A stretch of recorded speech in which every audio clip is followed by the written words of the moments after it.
Неге ол жеңілдетілген деп аталады? Демек, белгілі бір заттардың өтуіне көмектесетін қандай да бір заттар бар. Оны біз, яғни арнайы тасымалдаушы нәруыз транслоказалар қатысады.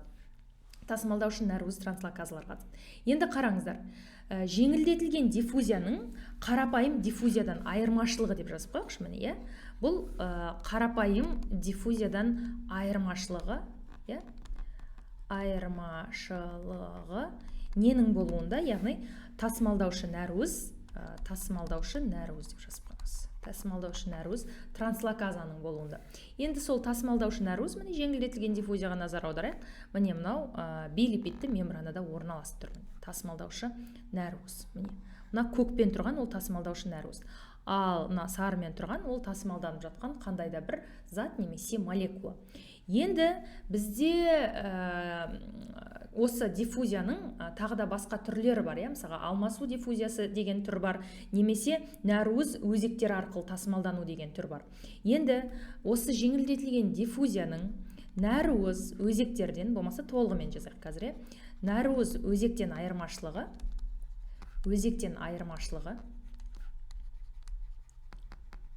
қазір осыдан кейін біз нәруіз өзектер арқылы тасымалдану дегенде қарастырамыз. Ол да осы қарапайым тасымалданудың бір мысалы. Нәруіз өзектен жеңілдетілген диффузияның айырмашылығы мына жерде, яғни тасымалдаушы нәруіз транслоказа өзінің қараңызшы конформациясын өзгертеді. Өзінің конформациясын өзгерту деген ол қалай? Қараңыз, мына А суретінде тасымалдаушы нәруіз транслоказаның формасы қандай болып тұр, және Б суретіне келген кезде ол мына молекуланы өткізу үшін қандай конформацияға өзгерді.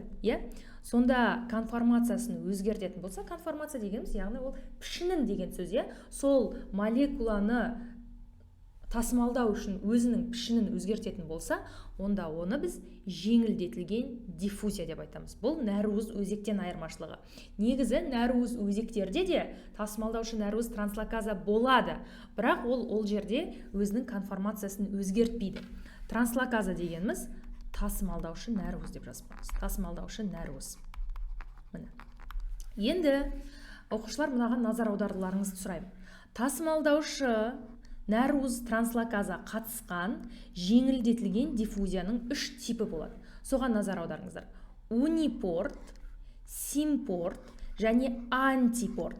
Енді унипорт, симпорт, антипорт дегеніміз, бұл бізде көбінесе, яғни симпорт пен антипорт, бұл активті, яғни белсенді тасымалдануда да бар. Сондықтан сіздер белсенді тасымалданудың енжар тасымалданудан айырмашылығын білулеріңіз керек. Именно осы симпорт, антипортта екеуінің мысалдары оқушылар екі түрлі болады. Енді қазір мен сіздерге унипорт, симпорт, антипорттың айырмашылығын түсіндірейін. Сіздер уже суретке қарап оны біліп отырсыздар. Енді қараңызшы. Мына жерде алдына сөз жазып қою керек. Пассивті унипорт. Пассивті унипорт S деп отырғанымыз бұл тасымалданатын бір зат. Сол тасымалданатын зат мынау бізде транслоказа қазір. Транслоказа. Қоңырмен тұрған мынау транслоказа. Транслоказа арқылы бір зат, яғни бір бағытта тасымалданатын болса, онда оны біз пассивті унипорт деп айтамыз. Осы пассивті унипорт әдісімен қандай, яғни пассивті унипорт жолымен қандай заттар тасымалдануына мысал келтірейік. Мысалға, қаннан миға нелер тасымалданады? Амин қышқылы, немесе глюкоза деп қойық. Глюкоза тасымалданады. Қаннан миға глюкоза тасымалданатын болса, онда ол бізде пассивті унипорт деп аталады. Одан бөлек бірінші реттік зәрден қанға қарай тоже глюкоза және амин қышқылдары тасымалдана береді. Глюкоза. Бұл бізде пассивті унипорт деп аталады. Енді ары қарай кеттік. Келесі симпорт. Симпорт дегеніміз не? Соған назар аударайық. Өздеріңіз көріп отырсыздар. Бір мезгілде пассивті симпорт.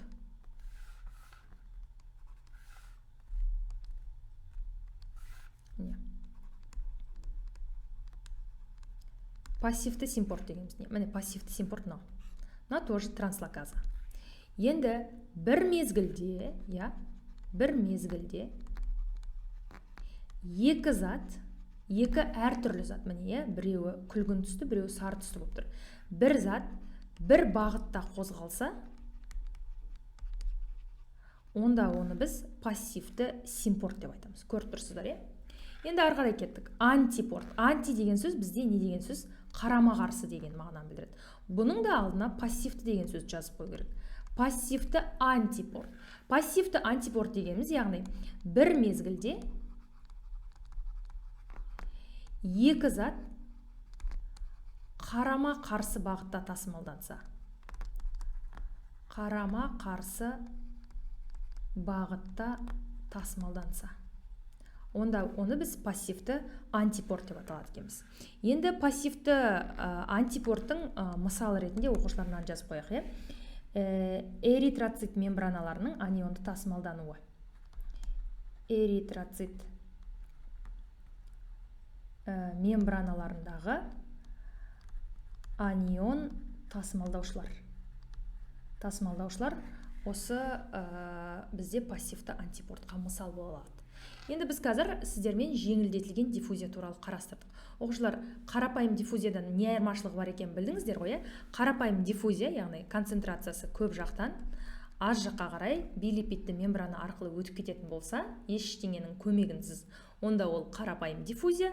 Ал мембранада арнайы мынандай тасымалдаушы нәруыздар болатын болса, белки переносчики деп айтамыз, онда оны біз жеңілдетілген диффузия деп айтады екенбіз. Ары қарай кеттік.